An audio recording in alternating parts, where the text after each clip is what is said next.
Conta'm també, ara que tenim temps, que ho contares, però no aquella història que a mi me va agradar i me va emocionar de les moreres, allò dels teus iaios. Pues, la meva iaia mos contava, perquè el meu iaio jo no el vaig conèixer, mos contava que ella vivia en l'horta, quan s'havien de casar fent els mobles, que era una tauleta i dos cairetes, un catre i aquestes coses.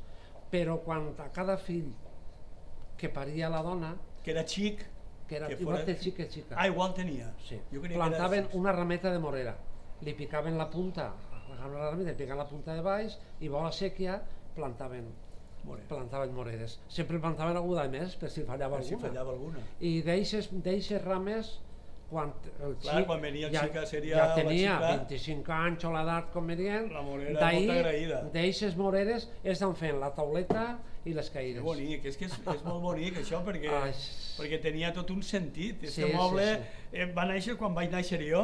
I estaven les moles estaven plantades a la porta. Havia de ser de morera, perquè era una fusta molt agraïda i no pesava. I no pesava molt.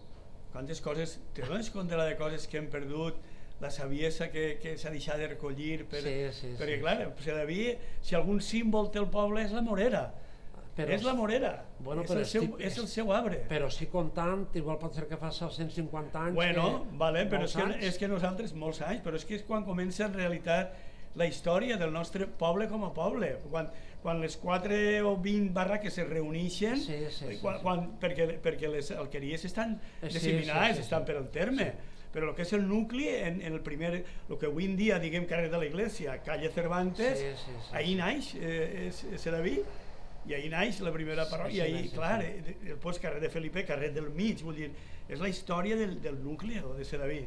Molt bonic, moltíssimes gràcies per això.